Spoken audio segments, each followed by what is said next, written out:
자, 우리는 도시에 살고 있어서 밤하늘의 별을 보는 날이 많지 않습니다. 네, 제가 지난 여름 휴가 때 별을 많이 보고 왔습니다. 별이 언제 가장 빛납니까? 낮에도 별이 존재하지만 볼 수는 없어요. 하지만 어둠이 깊을수록 별빛이 더욱 선명하게 빛나는 거잖아요. 자, 오늘 본문의 주인공 다니엘이 이런 별과 같은 인생을 살았다라는 것입니다. 바벨론의 포로로 끌려갔고 이방 땅에서 신앙을 지키며 살았지만 또 제국이 바뀌는 역사 속에서도 별처럼 빛나는 인생이었다는 것이지요. 그의 인생이 평탄하지만은 않았습니다. 하지만 노년에 주님이 그에게 어떤 평가를 하시는가? 우리 다니엘 12장 3절 말씀 함께 읽습니다. 지혜 있는 자는 궁창의 빛과 같이 빛날 것이요 많은 사람을 옳은 대로 돌아오게 한 자는 별과 같이 영원토록 빛나리라. 주님이 다니엘에게 너는 별처럼 빛나는 인생이었다. 극찬입니다. 근데 우리 성도님들도 언젠가 주님 앞에 설 날이 있을 것인데 주님께서 너는 참 별처럼 빛나는 인생이었다. 그런 칭찬받으시는 성도님들 되시기를 주의 이름으로 축원합니다. 한 15년, 20년 전에 한국 교회 안에 논쟁이 있었습니다. 무엇인가 고지론과 미답지론 논쟁이에요. 성도라면 고지론과 미답지론 중에 무엇이 옳다고 생각하고 무엇을 추구해야 되는가? 자, 고지론과 미답지론이 무엇인가? 고지, 높은 곳에 올라가야 된다. 우리 크리스찬이 정치, 경제, 사회, 문화에 가장 높은 곳에 올라가서 이 사회에 영향력을 끼쳐야 된다라는 것입니다. 요셉이 그랬습니다. 당대 최강이었던 이집트의 2인자가 되어서 당시 세계 경제와 정치를 자기 손으로 주물렀던 사람이 요셉이에요. 또 다니엘도 마찬가지지요. 바벨론 제국과 페르시아 제국의 3인자가 되어서 선한 영향력을 끼쳤던 사람입니다. 스포츠 선수 중에서 올림픽에서 금메달 따고 하나님 앞에 무릎 꿇고 기도하는 모습, 고지론입니다. 반면에 미답지론이 무엇인가? 우리 크리스찬이 사회의 가장 낮은 곳, 아무도 찾아가지 않는 곳에 가서 예수 그리스도의 사랑을 전해야 된다. 이름 없이 빛도 없이 묵묵히 섬겨야 된다라는 것이요. 자, 10여 년 전에 있었던 이 논쟁 가운데 무엇이 이겼을까요? 결론이 나지는 않습니다. 어떤 것이 맞는가? 하나님께서 각자에게 보내신 곳에 가면 되는 것입니다. 우리 교회에 독서 모임이 있습니다. 한 달에 한 번 모여서 이제 책을 읽고 같이 나눔 시간이 있는데 이번 8월 달에는 강아지똥이란 책을 같이 읽고 나누었습니다. 제가 한 15년 전에 저희 아이들 어렸을 때 읽었던 책이었던 것 같아요. 기독교 책은 아닙니다. 동화예요. 동화. 아이들 읽는 동화. 근데 기독교 책이 아닌데 교회에서 왜 이런 책을 읽는가? 교회 용어가 나오지는 않지만 기독교 세계관이 있는 책입니다. 기독교적인 마인드로 쓴 책인 것이에요. 이 독서 모임 끝나고 제가 모임에서 무엇을 했냐라고 물어봤더니 이 책을 읽고 나서 당신은 강아지 똥이 되고 싶습니까? 아니면 민들레꽃이 되고 싶습니까? 묻고 자신의 생각을 나누었다라는 것이에요. 자, 이 책의 내용이 무엇인가? 이 강아지 똥의 희생과 헌신으로 민들레꽃이 아름답게 피었다는 것입니다. 자, 고지론, 민들레꽃이 되어서 아름다운 인생이 될 것인가? 아니면 미답지론, 강아지 똥이 되어서 누군가의 걸음이 되어서 나를 통하여 누군가가 민들레꽃이 되는 아름답게 피어나게 하는 그런 헌신적인 삶을 살 것인가? 자, 무엇이 맞습니까? 우리 성도라면 무엇을 추구해야 됩니까? 정답은 없습니다. 주님이 날 부르신 곳에서 내가 주님 위하여 쓰임받으면 되는 거예요. 주님이 나를 높은 곳에 세우셨으면 그곳에서 주님 위하여 일하면 되고, 주의 나라의 낮은 곳으로 부르시면 그곳에서 묵묵히 섬기면 되는 것입니다. 자, 오늘 본문의 주인공이 다니엘인데 그와 동시대 인물이 예레미야와 에스겔이 있습니다. 우리 몇 주 전에 계속 보았던 성경 인물이지요. 다니엘과 에스겔은 약 2살 차이입니다. 같은 세대라고 볼 수 있지요. 예레미야는 그들보다는 한 30세 정도 나이가 많습니다. 비슷한 시대에 선지자로 주님께 부름을 받은 사람입니다. 그런데 예레미야는 어떻게 되었는가? 하나님의 말씀을 전하다가 자기 동족에게 뺨을 맞고 구덩이에 갇히게 되고 나중에 전승에 의하면 이집트에 끌려가서 자기 동족인 유대인에게 돌에 맞아 죽었다. 에스겔은 어떻게 되었는가? 25세 바벨론 2차 침공 때 포로로 끌려가서 그발강가에서 노역 생활을 하다가 바벨론 사람에 의하여 돌에 맞아 죽었다는 거예요. 속된 말로 예레미야와 에스겔은 개죽음 당했습니다. 하지만 다니엘은 어떻게 되었는가? 바벨론 1차 침공 때 포로로 끌려갔는데 이 바벨론 제국에 당대 최강이었던 이 제국의 고위관직에 올라가고 나중에는 바벨론을 멸망시킨 페르시아 제국의 3인자가 되었습니다. 승승장구한 것이지요. 또 그의 죽음은 어땠는가? 다니엘 12장 13절에 보니까 너는 가서 마지막을 기다리라. 이는 내가 평안히 쉬다가 끝날에는 내 몫을 누릴 것임이라. 장수하다가 편안한 죽음을 맞이했다라는 거예요. 학자들에 의하면 90세 조금 넘게 살았다. 요즘도 90세는 꽤 오래 산 것이지만 고대의 90세를 살았다라는 것은 정말 오래 산 것입니다. 우리 성도님들은 에스겔처럼 되고 싶으십니까? 아니면 다니엘처럼 되고 싶으십니까? 물어보나 마나지요. 높은 신분에 물질도 넉넉했을 것이고 게다가 장수하는 복. 그냥 오래 사는 게 중요하지 않잖아요. 건강하게 오래 살아야 되는데 다니엘이 그랬다라는 거예요. 뿐만 아니고 다니엘의 무덤이 오늘날 어디 있는지 아십니까? 이란의 슈슈라는 도시, 성경에 나오는 수산성에 있고 이란의 또 다른 도시에도 있어요. 이라크에도 2곳에 다니엘의 무덤이 있고 터키에도 있고 우즈베키스탄에도 다니엘의 무덤이 있습니다. 중동에만 공식적으로 다니엘의 무덤이 7곳이 있어요. 왜 이렇게 되었는가? 다니엘이 위대한 선지자라고 해서 그가 죽은 후에 유골을 여기저기 가져가서 안치한 것입니다. 방금 보았던 그림이 이 사마르칸트에 있는 다니엘의 무덤에 있는 관, 다니엘의 관인데 길지요. 18m가 조금 넘습니다. 왜 이렇게 한 사람의 관이 이렇게 큰가? 다니엘이 죽은 후에 그의 시신이 자라났다라는 거예요. 관을 점점 확장했다라는 것입니다. 또 다니엘의 관을 이 사마르칸트에 안치하니까 옆에서 생수가 터졌어요. 오늘날도 치유의 샘이라고 하면서 모슬렘, 이슬람 사람들이 여기 가서 물도 마시고 기도도 하고 있습니다.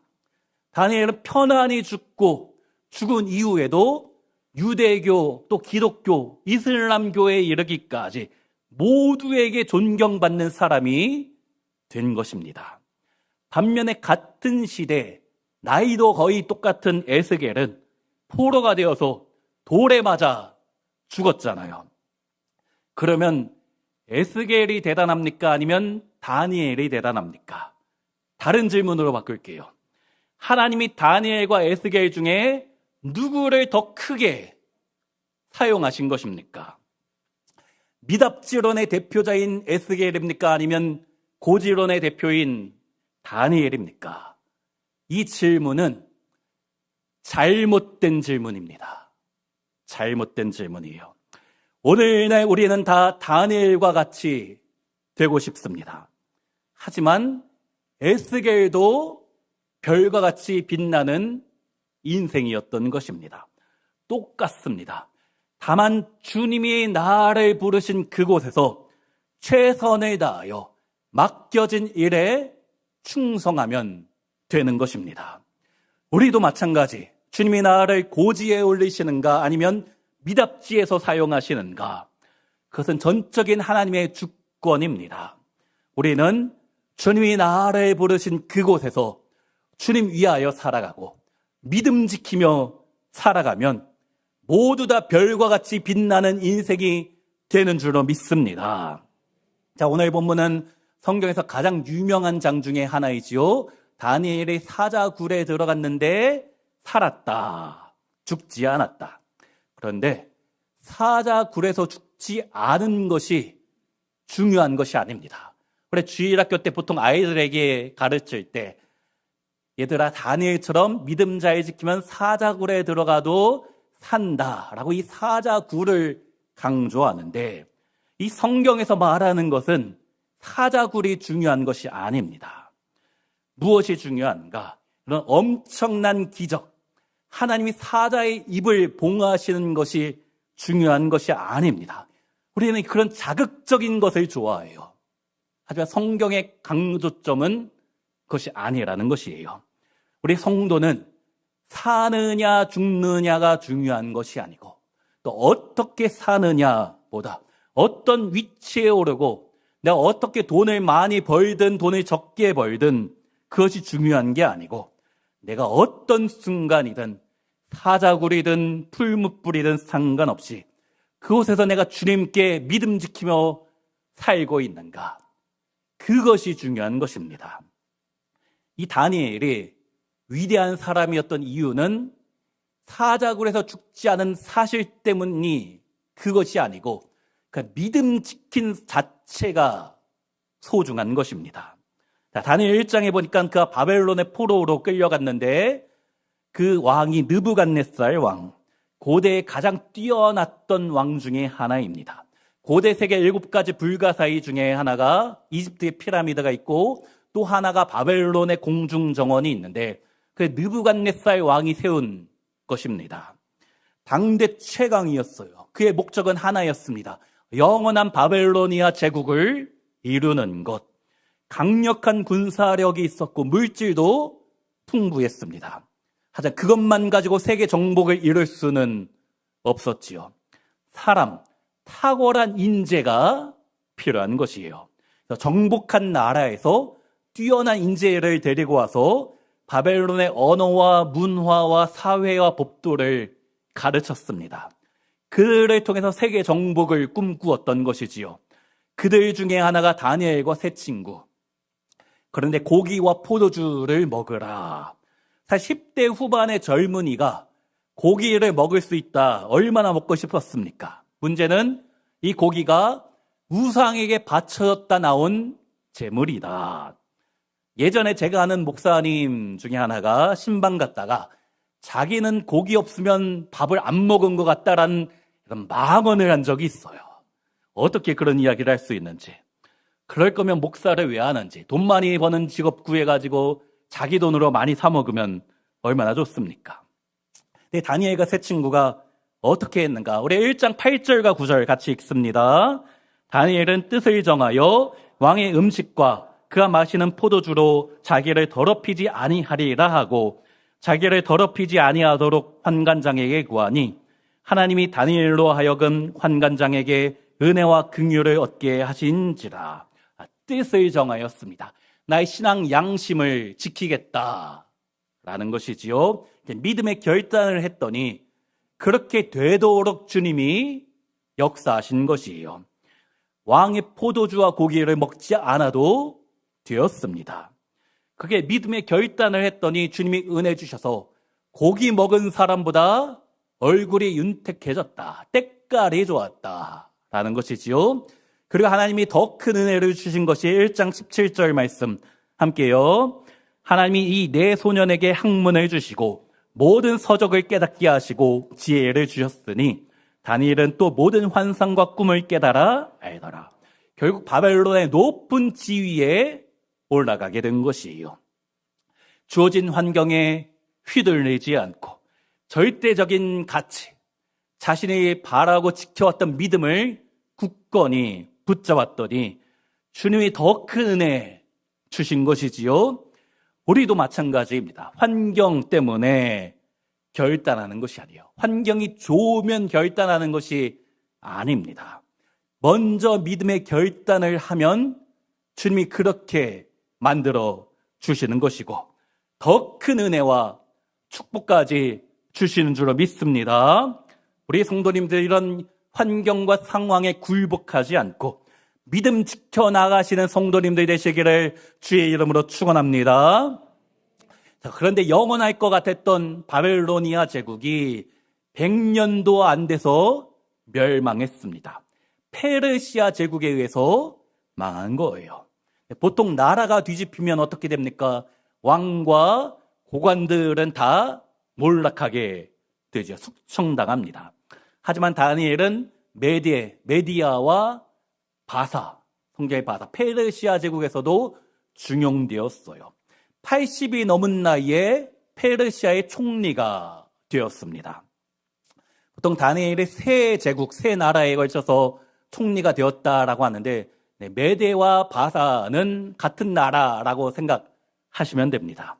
메디아 제국의 마지막 왕의 외손자가 신페르시아 제국의 초대 황제인 키루스, 성경이 고레스이기 때문에 같은 나라라고 생각하면 됩니다. 오늘 보면 다니엘 6장 1절에 보니까 메데의 다리오 왕이 전국을 120개의 도로 만들고 나누고 120명의 고관을 세웠는데 그 중에서 특별히 3명의 총리를 두었습니다. 그 중에 하나가 다니엘이지요. 그랬더니 다른 신하가 질투하는 거예요. 그것이 4절. 이 총리들과 고관들이 국사에 대하여 다니엘을 고발할 근거를 찾고자 하였으나 아무 근거, 아무 허물도 찾지 못하였으니 이는 그가 충성되이 아무 그릇됨도 없고 아무 허물도 없음이었더라. 제가 몇 달 전에 느헤미야 설교할 때 키루스 실린더, 고레스 칙령 사진을 보여준 적이 있지요. 현재 대영제국 박물관에 보관되어 있는데 신페르시아 제국의 초대 황제였던 키루스, 고레스가 포로로 잡혀온 사람들은 자기 본국에 돌아가도 된다라는 칙령입니다. 그것이 역사적으로 증명되어 있는 오늘날에 남아있는 자료이지요. 페르시아가 세계 정복을 하면서 관용 정책을 했습니다. 누구나 페르시아의 식민이 되면 자유를 주었어요. 또 능력만 있으면 고위관직까지 올려주었습니다. 바벨론의 높은 신분이었던 다니엘이 페르시아의 고위관직이 될 수 있었던 것이지요. 문제는 누구나 신분 상승이 가능하니까 권력에 대한 암투가 심한 것이에요.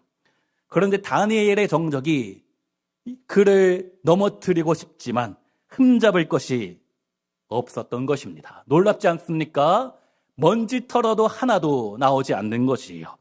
요즘 같아서는 신호 위반이나 과속 스티커 하나 받지 않은 것이지요. 실력도 뛰어나고 도덕적, 윤리적으로도 완벽했습니다. 아무리 뒤져도 그를 넘어뜨릴 수 없자 결국 새로운 아이디어를 내었는데 가만히 보니까 다니엘과 다른 사람이 다른 점이 하나 있는데 무엇인가 여호와 하나님 신앙이에요. 간악한 흉계를 그래서 꾸몄는데 30일 동안 메디아 왕 다리오 외에 다른 신이나 다른 왕에게 무릎 꿇거나 기도하면 간구하면 사라굴에 던지는 법입니다. 다니엘만을 죽이기 위한 30일 특별법이에요. 왕이 생각하기에 자신의 권위가 높아지는 것이기 때문에 허락했지요. 사실 왕은 다니엘을 좋아했지만 그것이 다니엘을 타겟으로 한 법이다 생각하지 못했어요. 그래서 조서에 왕의 도장을 찍어주었지요. 고대의 왕의 조서에 도장이 찍히면 어떠한 일이 있어도 바꿀 수 없었잖아요. 그는 알았습니다. 이것이 나 한 사람을 잡기 위한 계략이구나. 자, 어떻게 했습니까? 우리 10절 말씀 함께 읽습니다. 다니엘이 이 조서에 왕의 도장이 찍힌 것을 알고도 자기 집에 돌아가서는 윗방에 올라가 예루살렘으로 향한 창문을 열고 전에 하던 대로 하루 3번씩 무릎을 꿇고 기도하며 그의 하나님께 감사하였더라. 적이 자신을 제거하려고 이런 수작을 부린 것을 알았지만 전에 하던 대로 예루살렘을 향하여 창문을 열고 하루에 3번 기도했다. 아니, 우리가 기도할 때 물론 교회에 와서 기도하면 좋겠지만 교회에 못 와서 기도할 때도 있잖아요. 그럴 때 꼭 교회를 향해 창문을 열고 기도해야 됩니까? 비 오는 날은 어떻게 해요? 또 기도할 때 꼭 무릎을 꿇고 기도해야 됩니까? 저는 살이 쪄가지고 무릎 꿇고 오래 기도하면은 기도에 집중이 안 됩니다. 또 기도할 때 하루 3번씩 꼭 기도해야 되는가? 방법적인 것은 부수적이지요. 중요한 것은 주님을 향한 마음이고 그가 무엇을 붙잡고 기도했는가? 다니엘은 하나님의 말씀을 붙잡고 기도하였습니다. 어떤 말씀인가? 역대하 6장 38절과 39절. 솔로몬의 기도인데 자기들을 사로잡아간 적국의 땅에서 온 마음과 온 뜻으로 주께 돌아와서 주께서 그들의 조상들에게 주신 땅과 주께서 택하신 성과 내가 주의 이름을 위하여 건축한 성전이 있는 쪽을 향하여 기도하거든 주는 계신 곳 하늘에서 그들의 기도와 간구를 들으시고 그들의 일을 돌보시오며 주께 범죄한 주의 백성을 용서하옵소서. 역대하 5장부터 6장까지 이어지는 기도인데 솔로몬이 예루살렘 성전을 완공하고 나서 하나님께 봉헌할 때 했던 기도입니다. 그러면서 솔로몬이 기도하기를 주님, 이 예루살렘 성전에 날마다 함께하여 주옵소서. 그런데 혹시 우리가 주님께 범죄했더라도 이 성전에 나와서 기도하면 반드시 용서해 주옵소서. 혹시 우리가 병에 걸렸더라도 이 성전에 나와서 기도하면 반드시 치유하여 주옵소서. 그런데 혹시 우리가 적국의 포로가 되어서 다른 땅에 끌려갔더라도 성전에 나오지는 못하더라도 성전을 향하여 성전을 바라보며 기도하면 주께서 그 계신 곳에서 역사하여 주셔서 우리를 돌아오게 하옵소서라는 기도입니다. 다니엘이 솔로몬이 했던 이 기도의 말씀, 하나님의 말씀을 붙잡고 바벨론 포로로 간 순간부터 단 하루도 빠지지 않고 전에 하던 대로 기도한 것이에요.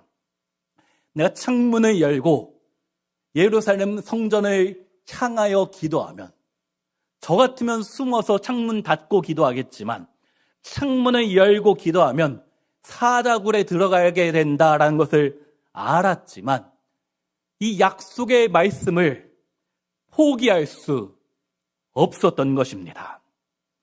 우리 성도님들은 이 다니엘이 믿음 지키려고 사자굴에 들어간 것처럼 믿음 때문에 손해본 적이 있으십니까?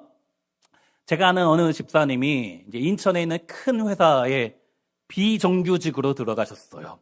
나이가 많아서 정규직이 아니고 계약직도 아니고 비정규직. 계약직은 계약한 기간까지라도 고용이 보장되지만 비정규직은 그것도 보장이 되지 않습니다.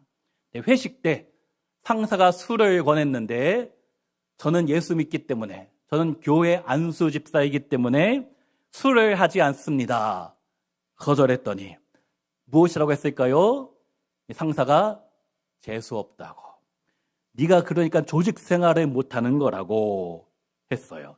하지만 그래도 거절하고 남들보다 더 일찍 출근하고 남들 하기 싫은 일을 먼저 찾아서 했더니 이 사람은 절대 거짓말하지 않는 사람이다. 자기가 손해보더라도 지킬 것은 지키는 사람이다. 결국 인정받아서 비정규직에서 계약직이 되었습니다. 주님 위에 손해봤더니 하나님이 은혜 주셨다. 그런데 은혜 주셨다가 포커스는 아니에요. 자, 다니엘도 결국 믿음 지켜서 믿음 때문에 기꺼이 사자굴에 들어가게 되었지요. 어떻게 되었습니까? 우리 22절 함께 읽습니다. 나의 하나님이 이미 그의 천사를 보내어 사자들이 나를 상해하지 못하여 싸우니 이는 나의 무죄함이 그 앞에 명백함이 오며 또 왕이여 나는 왕에게도 해를 끼치지 아니하였나이다 하니라. 하나님이 사자의 입을 봉하셔서 막으셔서 다니엘을 잡아먹지 못하게 하셨다. 그러자 다리오 왕이 다니엘을 모함했던 사람을 사자굴에 집어넣었지요. 역사학자인 요세푸스의 글에 의하면 그 중간 이야기가 나오는데 다니엘이 사자굴에서 죽지 않자 그 적들이 왕이시여 사자가 배가 불러서 안 잡아먹었습니다 했더니 왕이 그 말을 듣고 그럼 니네가 들어가 봐라 하고 집어 던졌더니 바로 잡아먹혔다라는 거예요. 어디나 딴지거는 인간은 어디나 있는 것 같아요. 자, 무슨 이야기입니까? 사자들이 배불러서 그랬 것이 아니다. 하나님이 주님께 충성한 다니엘을 위하여 그렇게 하셨다는 것이지요. 결국 어떻게 되었는가? 26절과 27절에 보니까 왕의 입에서 다니엘이 믿는 하나님이 진짜이구나 고백하게 된 것이요. 다니엘의 믿음을 통하여 먼저는 그가 구원받고 또 그를 통하여 주님이 영광 받으시게 되었다. 자, 중요한 메시지가 무엇입니까? 그 사자굴에서 죽지 않은 것이 핵심이 아닙니다. 죽어도 괜찮은 거예요. 중요한 것은 내가 언제 어느 자리에 있든지 주님 위하여 살아가는가, 내가 주님을 기쁘시게 하며 지금 살고 있는가, 그것이 중요한 것이에요. 다니엘은 바벨론과 페르시아 제국에 걸쳐서 약 60년 동안 정치계에서 정말 위대한 막강한 영향력을 끼쳤지요. 키루스 신린더 고레스 칙령이 아마도 다니엘의 영향 때문에 나타나게 되었다라고 합니다. 우리는 다니엘의 이야기를 참 좋아합니다. 풀무불에 갇힌 이야기, 또 사저굴에 빠진 이야기. 그런데 동시대 인물인 에스겔에 대해서는 환상 말고, 마른 뼈 환상 말고는 사실 아는 내용이 많지 않아요. 관심이 없기 때문입니다. 미답지에서 포로 생활하면서 비참하게 죽은 에스겔에게는 큰 관심이 없는 것이에요. 내가 다니엘처럼 높은 자리에 올라가 부귀 영화를 누리는 것, 나도 저렇게 되고 싶다. 우리 모두의 소망이잖아요.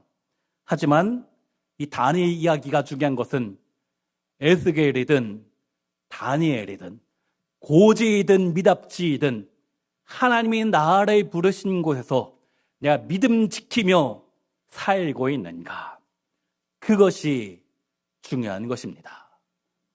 제가 이 이야기를 할까 말까 고민을 했는데, 제가 우리 교회 오기 전에 가고 싶었던 교회가 두 교회가 있어요. 기도했던 교회. 한 교회는 제가 우리 교회에 오고 나서 한 6개월 후에 담임 목사를 뽑았습니다. 어쩔 수 없지요. 거기에는 제가 한 달이 건너 아는 교회이기 때문에 지원한다고 해서 될 가망이 꼭 있는 것은 아니에요.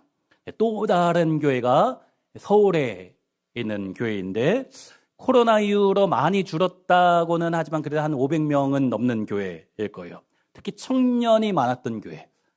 지금은 모르겠지만 그때는 한 100명 정도, 청년들이 100명 넘게 있던 교회. 제 친한 친구 목사의 아버지가 심우하시던 교회인데 저보고 올 생각 있냐고. 진작 말하지. 우리 빛가속교에서 위임 받았는데. 제가 이런 말을 하는 이유는 미련이 없기 때문에, 사실 목사님들이 고지론을 가장 좋아합니다. 사례비 적은 것은 그렇게 중요하지 않은데 더 큰 교회에서 더 많은 성도 앞에서 설교하고 싶은 욕망이 있어요. 그것을 하나님 주신 거룩한 욕망이다라고 포장은 하지만 자기 욕망입니다. 능력이 안 돼서 큰 교회에 못 가는 거지, 대부분의 목회자, 다는 아닙니다. 대부분의 목회자는 큰 교회에서 목회하고 싶어 합니다. 아이고야, 그 교회 아직 담임 목사 공무석인데 제가 이 자리에서 이야기하는 바람에 이제 못 가게 되었네요. 목사가 강단에서 자기의 설교한 대로는 살아야 되잖아요. 정말 중요한 것이 무엇인가?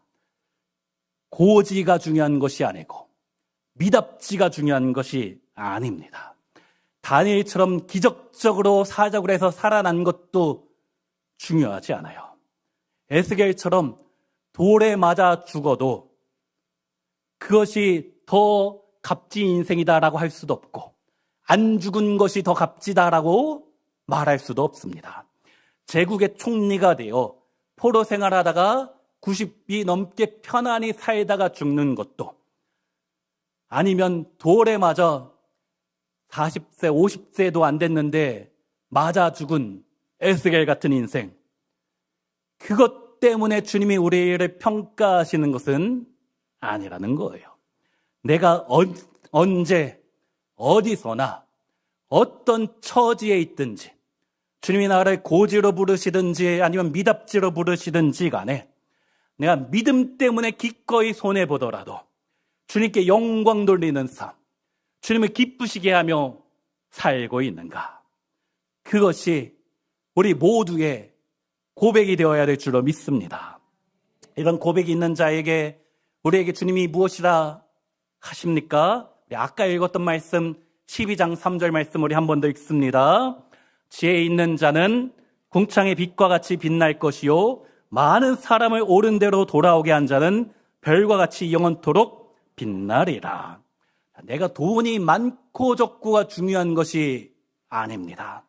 내가 다른 사람에게 칭찬받고 인정받는, 대접받는 높은 자리에 있는가, 그렇지 않은가, 또 나의 신분이 중요한 것이 아닙니다.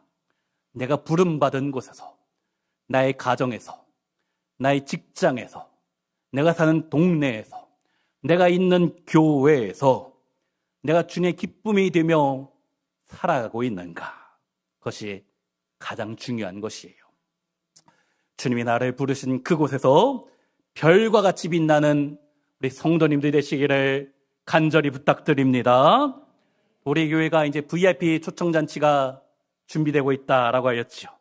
많은 사람을 옳은 대로 돌아오게 한 자는 별과 같이 인정받게 된다, 제 칭찬받게 된다. 오늘 주신 말씀이 나에게 하시는 말씀이구나 생각하고 내가 있는 곳에서 주님을 증거하며 살아가시는, 그래요 주님의 자녀답게 주의 은혜를 누리며 살아가시는 우리 모든 성도님들 되시기를 주의 이름으로 축원합니다.